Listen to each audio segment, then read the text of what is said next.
Camarades d'Afrique, l'hiver noir annoncé en décembre dernier à Bamako par le camarade président du Faso, le capitaine Ibrahim Traoré, est là. L'hiver noir est enfin là. Que chacun se mobilise depuis sa position et qu'il se tienne prêt.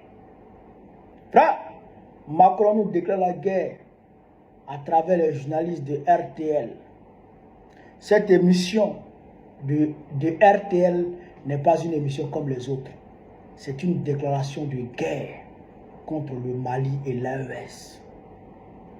C'est une prise de position claire aux côtés des agresseurs du Mali, aux côtés des terroristes de Al-Qaïda, aux côtés des terroristes du FLA. C'est une prise de position claire de la France aux côtés de ces gens-là contre le Mali et l'AES. La France reconnaît aujourd'hui, à travers ses journalistes, qu'elle a participé à l'assassinat de Sadio Kamara. La France reconnaît qu'elle a participé à la tentative d'assassinat d'Assimi Goïta, qu'elle a participé à l'explosion de la mosquée de Kati qui a tué plusieurs fidèles musulmans venus accomplir la prière de Fad. La France reconnaît ses responsabilités. La France reconnaît son implication à travers cette émission. Frère, c'est une déclaration de guerre. Que ceux qui doutent encore le sachent. Eh bien, on est en guerre contre la France. Je voudrais ici, avant de vous mettre la vidéo, assurer les leaders de l'AES du soutien indéfectible et total de tous les mouvements panafricanistes de Côte d'Ivoire, tous les mouvements progressistes de Côte d'Ivoire et de partout dans le monde. Nous sommes des millions d'Ivoiriens, des millions d'Africains qui sont prêts à prendre les armes aux côtés de leurs frères de l'AES pour combattre d'éventuels agresseurs, pour combattre d'éventuels envahisseurs, même si les envahisseurs prennent la Côte d'Ivoire comme base arrière pour attaquer. Nous rentrerons pour aller les y combattre. C'est ça qui est la vérité. Et ce n'est pas des paroles en l'air. Nous sommes prêts. On ne va jamais laisser l'AES tomber encore d'entre les mains de la France, d'entre les mains du petit PD de Macron. Jamais de la vie ça va arriver encore. Frère, on va écouter la vidéo et puis y être décortiqué. Vous allez comprendre de quoi il s'agit. Djihadiste. Georges, la France a officiellement quitté le Mali, elle en a même été chassée, et pourtant, vous nous révélez ce matin qu'elle agit toujours en sous-main, grâce notamment à de discrets relais au parcours particulièrement sinueux. Ça mérite quelques explications. La France, en effet, Thomas, n'a pas de soldats au Mali où depuis 15 jours une alliance entre des djihadistes et des rebelles touaregs ont conquis plusieurs villes et cherchent à faire tomber une junte pro-russe qui ne nous aime guère, et pourtant, d'autres militaires dans l'orbite de la France sont à l'œuvre. Il s'agit, selon une source sécuritaire française, d'unités du renseignement militaire ukrainien le GUR qui opèrent en coordination avec les rebelles touaregs. Parmi ces unités, il y a quelques dizaines d'ex-légionnaires ukrainiens, des francophones. La France joue sur le vivier des nombreux militaires ukrainiens passés par notre légion étrangère. Les rebelles indépendantistes touaregs veulent affaiblir la junte au pouvoir à Bamako. Quant aux Ukrainiens et à nous autres Français, on veut faire mordre la poussière aux supplétifs russes de la junte, les ex de la milice Wagner, renommée l'Afrika Corps, qui ont tout fait pour nous faire partir d'Afrique. C'est un partage d'intérêts, alors que les rebelles touaregs ont une ancienne relation avec les services de renseignement français au Sahel. Bon, c'est pas tout à fait la première fois non plus que les Ukrainiens sont en première ligne dans cette région. En effet, dès le début de l'année dernière, le service de renseignement ukrainien avait proposé aux autorités françaises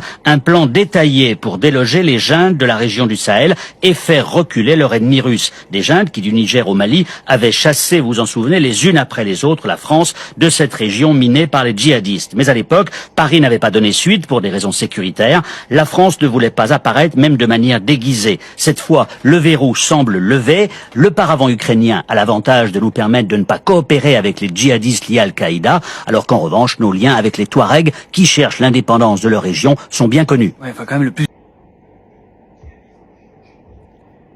Nos liens avec les indépendantistes du Sahel sont bien connus. Donc ça veut dire que la France est alliée au FLA, qui sont alliés au terreau de Al-Qaïda, au JNIM, d'accord, et aux Ukrainiens. Donc ils sont mis ensemble, la France, le FLA, le JNIM, l'Ukraine, pour aller agresser le Mali. Vous comprenez? Vous comprenez? Imaginez un instant que des attentats visent la France et que un haut responsable du gouvernement français tombe et que l'Élysée est visé aussi par des bombes. Et que après, quelques jours après, le Mali, une source sécuritaire malienne, confie à une télévision malienne ce qui suit. La France et le Mali est allié aux groupes qui ont mené les attentats en France. Quelle sera la réaction de Paris? Quelle sera la réaction de Paris? Il ne va pas dire que c'est une déclaration de guerre. Il ne va pas dire qu'on les a attaqués. Oui ou non? Eh bien, la France est en train de nous dire que, elle nous attaque maintenant ouvertement à visage découvert. Et qu'elle est alliée aux djihadistes, aux FLA et aux Ukrainiens pour nous agresser dans l'AES. Voilà le message, c'est clair. Et deuxièmement, la France est en train de faire comprendre au terreau que aujourd'hui, ouvertement, aux yeux du monde, la France est prête à les soutenir sur la scène internationale. Ce qui va plus les galvaniser sur le terrain. Vous comprenez ça? Ce qui va les galvaniser plus sur le terrain. Et donc, la France est en train de tout faire pour déporter la guerre de l'Ukraine là, entre l'Ukraine et la Russie là, en Afrique et dans le Sahel. Quand je vous disais toujours que Macron ne voulait pas que la guerre entre la Russie et puis l'Ukraine prenne fin, parce que ça permet à Macron de ravitailler facilement les djihadistes du Sahel. Je vous ai dit ça, non? Les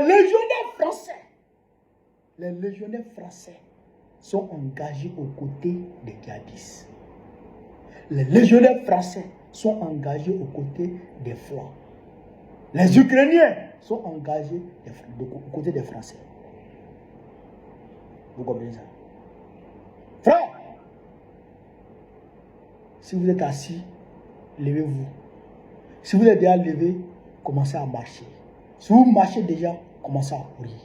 Parce que l'hiver noir est déjà là. Et nous n'avons pas d'autre choix que d'affronter. Et nous sommes prêts à mourir pour défendre nos terres.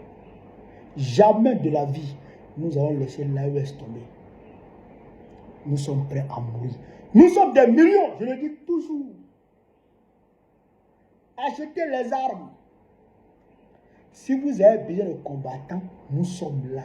Nous sommes des millions d'Ivoiriens, nous sommes des millions d'Africains, nous sommes des millions d'Afro-descendants partout à travers le monde entier qui sont prêts à se battre aux côtés de l'AES contre d'éventuels envahisseurs, contre l'impérialiste. Nous sommes prêts et nous sommes là. Frère, voilà ce que je voulais vous dire. Préparez-vous au combat. Il faut que Macron morde la poussière ici. Macron,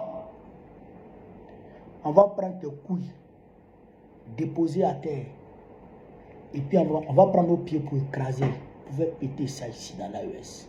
C'est moi qui parle. Tu vas pas croire.